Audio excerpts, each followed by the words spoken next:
mama, little girl.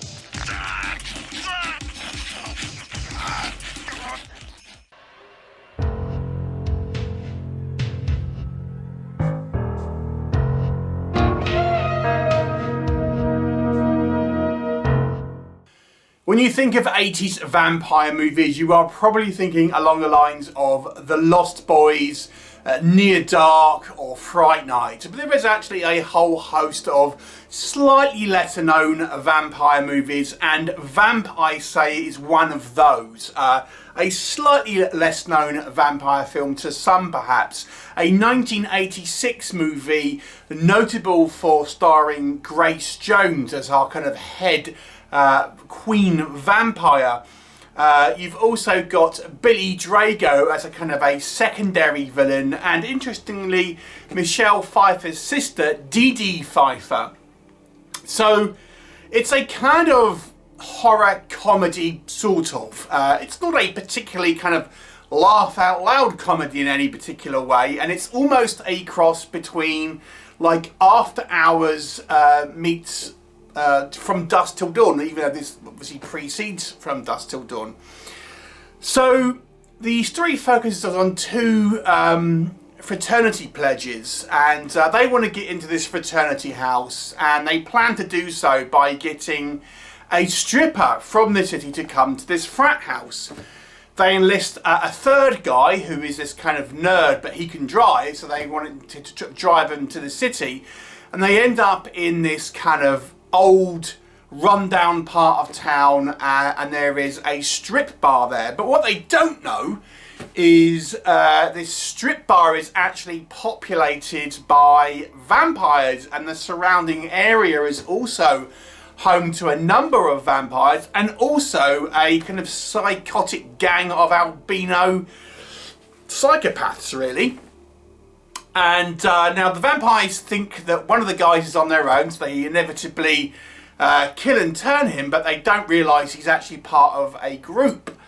And now it's a sort of farcical misadventures after dark in this kind of vampire-infested, rundown bit of town. What'll happen? You'll have to watch the movie and find out.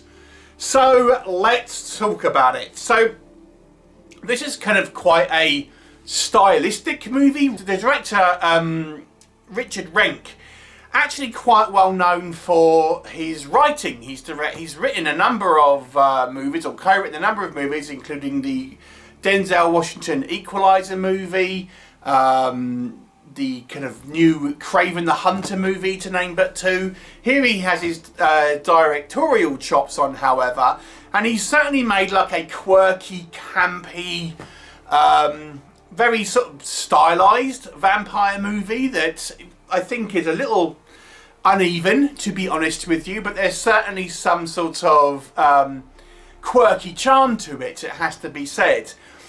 I think it obviously has some very interesting and odd characters. Chief among them, of course, is Grace Jones's Katrina, this kind of head vampire. We don't really know too much about her, but it's kind of hinted that she's sort of an ancient Egyptian vampire and is the kind of the queen of this kind of sect of vampires.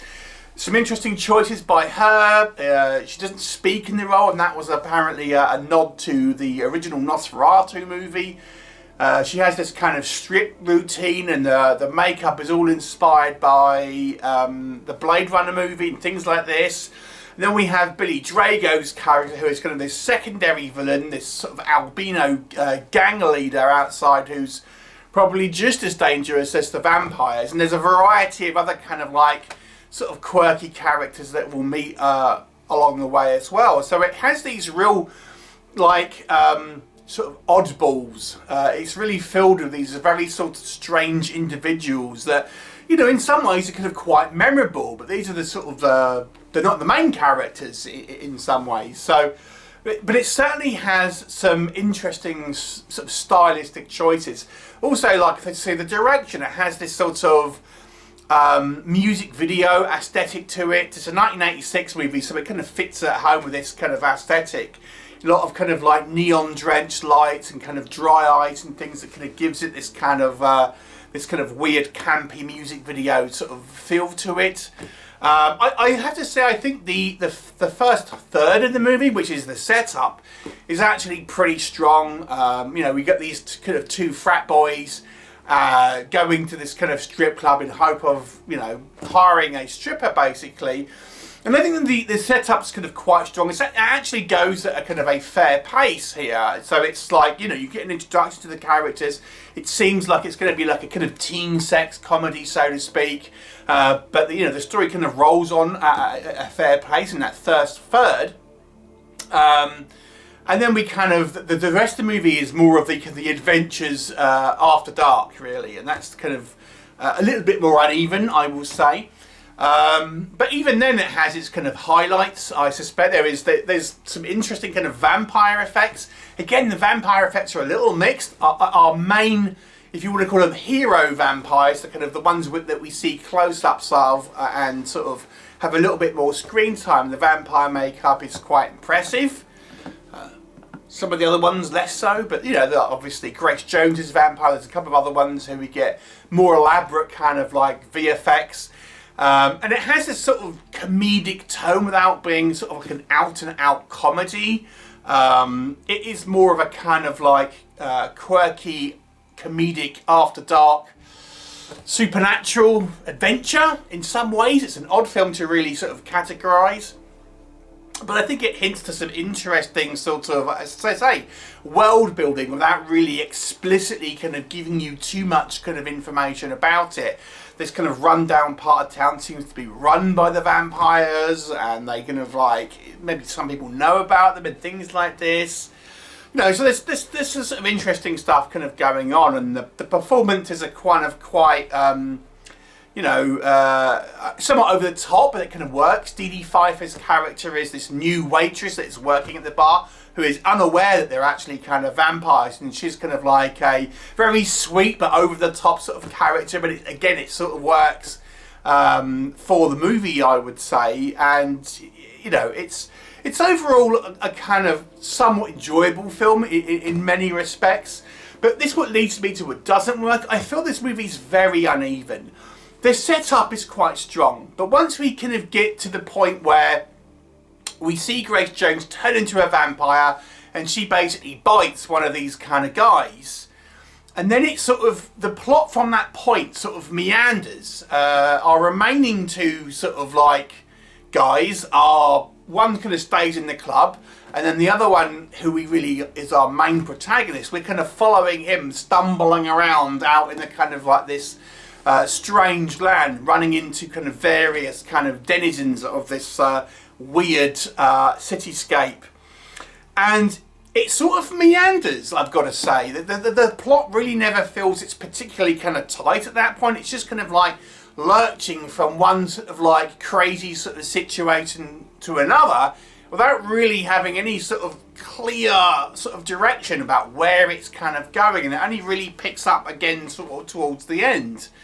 There's some choices here that are kind of fun, but at the same time, they don't really serve a lot of purpose. Like, we have this third guy, Duncan, who is this kind of like the geeky guy that they want to basically coerce into driving them. And he sort of joins them, but then he sort of more or less disappears from the plot and kind of only pops up here and there.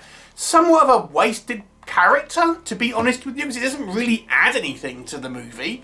And also the whole sort of subplot with the Billy Drago's Snow character, who is this kind of gang leader who seems to be like from this area, but he doesn't know that there's vampires, but seemingly there's loads of vampires around, and that whole sort of subplot, again, it doesn't feel like it really goes anywhere. I mean, their characters give like a secondary antagonist, I guess, but they never really add anything to the plot. I don't think you take them out of the actual story, and the events will pretty much happen as is, to be honest.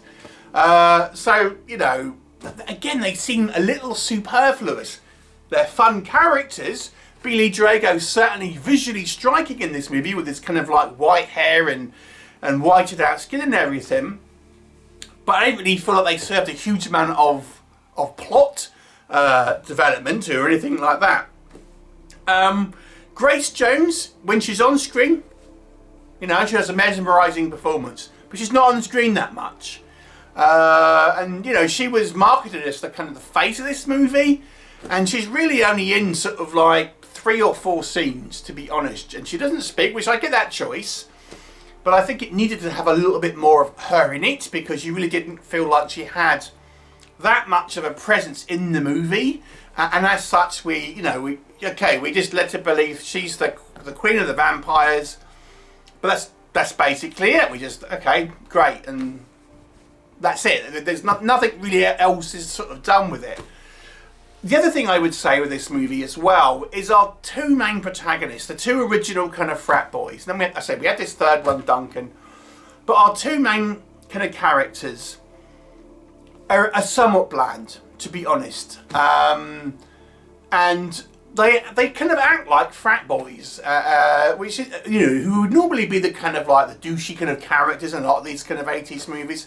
Here they're front and centre as the kind of the protagonists, but I didn't really feel like out of all the characters in the movie, they really kind of get overshadowed by some of the kind of the lesser sort of characters, because they're so like quirky and unique, whilst these guys are particularly unmemorable, I have to say.